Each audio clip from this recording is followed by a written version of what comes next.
This is Azad with IAmHipHop magazine, and I'm with the cast of Some Like It Hip Hop.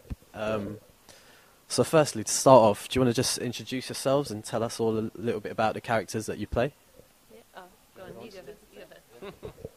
Hi, my name's Tanisha Bonner, and I play Kerry Kimberleo in the show Some Like It Hip Hop. My character plays I start out as a woman, the sex that I am, and I turn into a guy. I play a guy for half the show, and then I turn back into a woman again. It's actually been one of the best roles I've ever done. It's been mentally, physically, and emotionally challenging because of what's expected of us. We basically have to keep up with this one. And he's also one of the original choreographers of the show. So some of the material has been just pushing boundaries for us, definitely physically challenging. And yeah, so it's been awesome because it's definitely been pushing all of us to make ourselves like better dancers, better performers, better actors within our respective roles. Hello, my name is Tommy, and I play the role of Simeon's son. And he is funny, intelligent, bookworm-ish genius guy, in some respects anyway. Very educated, I would say, is probably the right word. Yeah, he's very kind of a happy chappy kind of guy, and easygoing and that kind of thing, and very energetic. Hence, I'm one of the choreographers in the show, and hence a lot of the stuff I put in has been quite been hectic. But yeah, it's really it's been a really good experience so far. Happy to come back for the third time with this explosive show. So it keeps us fit, keeps us on our toes. So it's good. So, yeah, we are semi-retired. Me and Tanisha. Okay. My name's Lizzie Goff, and I'm playing the part of Jojo and Joe Lebowski. So again, like Tanisha, we're women throughout, just in case people get confused, but we disguise ourselves as men. Yeah, kind of. So just in case people get confused. You're in drag now? No, we're not in drag now.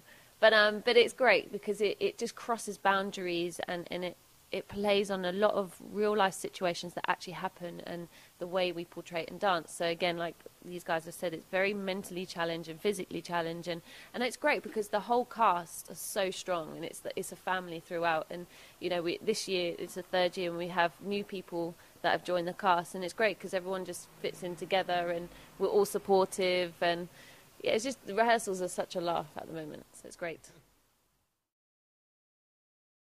In the original production, tell us a little bit how you all first got involved with this production.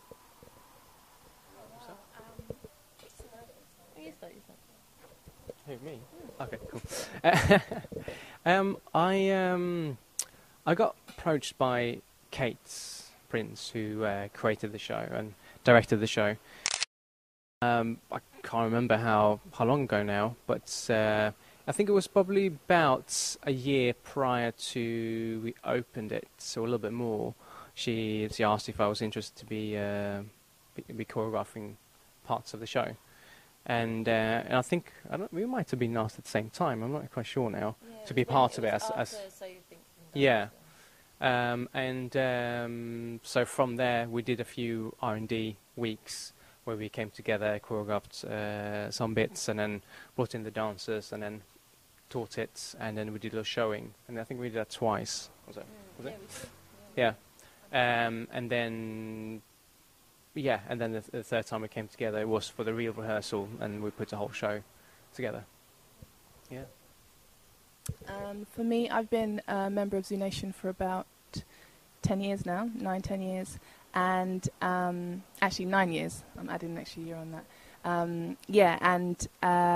The first show we did was Into the Hoods, and it did really, really well. And Some Like Hip Hop was just a natural progression from that. And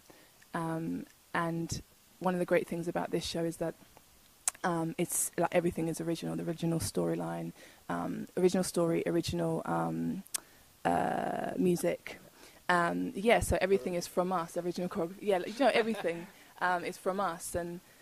And whereas with Hoods, it was inspired by Sondheim's, Stephen Sondheim's Into the Woods. So, you know, people were coming to see something that was kind of already set in stone, but we kind of, you know, put a twist on it and took it somewhere else. But Some Like It was just, you know, from scratch. Yeah, and we...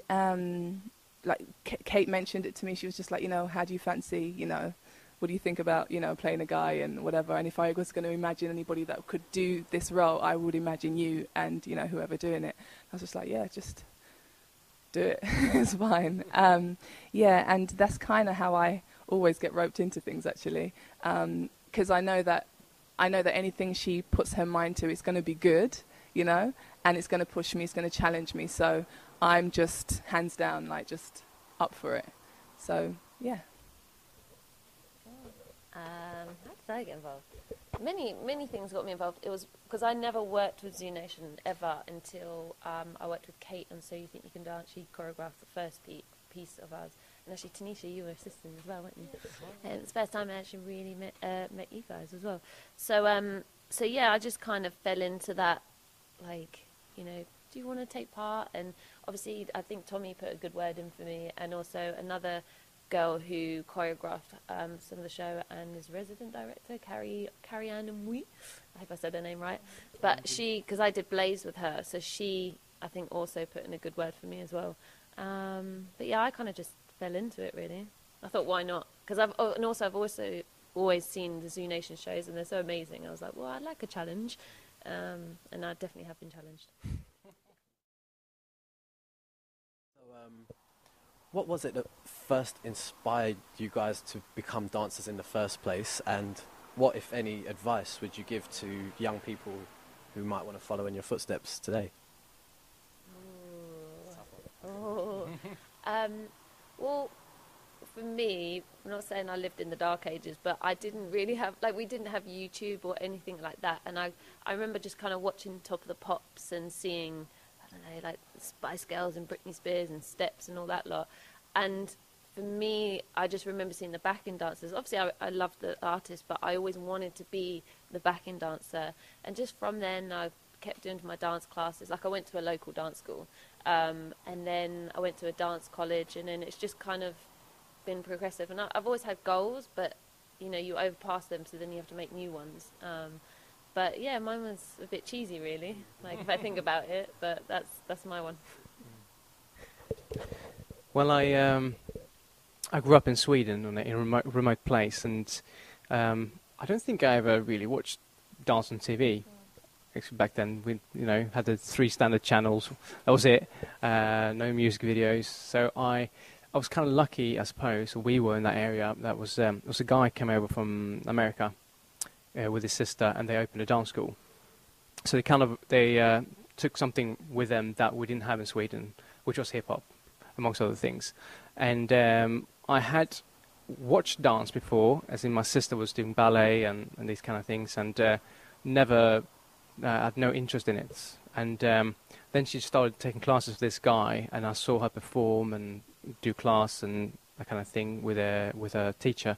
And yeah, and something clicked. I was like, oh, this is cool. I want to try. So that was them who inspired me, really. Yeah. Okay, so what inspired me? I think really, I've always been interested in the arts, and I used to prance around as a kid and stuff. But I think what really, you know, left a lasting impression with me was when I was about 13, 14. We used to live in Catford, and my next door neighbour, his husband and wife, they took me to see Cats when Cats was in the West End, and it had a revolving stage and it was in the round and stuff. It was amazing, and I actually forgot that experience, and I remembered it recently. And I was just like, oh my gosh, I think that was actually the moment. And then, you know, since then I then moved on to the Brit. I started dancing there, like that would be my point where I started to take it seriously. At the age of 16. I went to the Brits for 2 years, and then I moved on to London Studio Centre, and I did a 3-year degree course there in like dance theatre. But it was great for me, and because it was intense, and you know, ballet every morning, an hour and a half, and you know, it instilled a certain amount of discipline in me. And I think, you know, well, with whatever you do, you need that discipline. You need to be able to, you know, have that self-drive. Because no one's going at the end of those 3 years, no one's going to be there knocking at your door, telling you to get up and go to class and continue to train, because it's a, you know, that continual basic training. You have to continue it if you want to have any lasting longevity in this business. Yeah, and advice. I would just, gosh, there's so many things that you can say, but I'd say don't stop. In terms of dancing, don't stop enjoying it. Because I think once you lose the heart for it, once you lose the enjoyment for it, because that's what makes people look at you and enjoy it themselves. If you stop enjoying it, then you stop radiating or oozing that, the essence of actually what makes you, what separates you from other performers. Do you see what I mean? And then it just then becomes about the money and all the rest of it. And once the money's spent, then what are you left with? Do you know what I mean? So I just think being able to leave people with that lasting impression is an awesome thing, because then that goes on to inspire them to pursue whatever they want to pursue, whether it be in the arts or whatever their dreams are. Yeah, so just don't lose the heart for it, I'd say. Yeah, so finally, tell the people out there why they should come and see Some Like It Hip Hop, and tell them where and when as well. So Some Like It Hip Hop opens on the 3rd of May, which is this Friday. So buy your tickets. And it finishes. Our last show is on the 30th of June, I believe, right? 30th of June. So that's a 9-week run. Plenty of time for all the family and friends to come out and see. Zoo Nation, I actually pride myself on saying this, because, you know, I'm a member of Zoo Nation. We are, you know... we're really good at getting people out who are not used to coming to the theatre. We've basically dragged a whole new demographic of people out to the theatre who wouldn't usually come, and the shows that we put together, they're very much family orientated shows, and you've got a bit of everything in there. And we also deal with, you know, it's not just a bit of a stroll around the park. We also deal with really like intense issues, and but we do it in a real comedic way, but in a way also that will leave a lasting impression with you to make you think about life. We hope, maybe it depends. Yeah, depends on you. But there's just so much to kind of get your teeth into when you are coming to see one of our shows, and you know, Some Like It Hip Hop is. It's no exception. It's there's so much in there. It's exciting. It's a family show. Whether you're 6 or 65, it's for you. You know, whether you're rich or you're poor, we can help. Yeah, we can help. Like, just, you know, like there's what is it? There's like deals and stuff that are going. You know, if you book like a group of 10 tickets or something, you get a certain amount of discount. So, you know, and plus there are also deals and stuff to bring. Like if you bring a friend, like half-price tickets or whatever, especially in the early part of the run. So there's always a way to come and see it, and it's open to everybody. Yeah. Just go and see it. Yeah, no, that sounds good. All right, well, thanks a lot for talking to us, and yeah, make sure you check out Some Like It Hip Hop this Friday.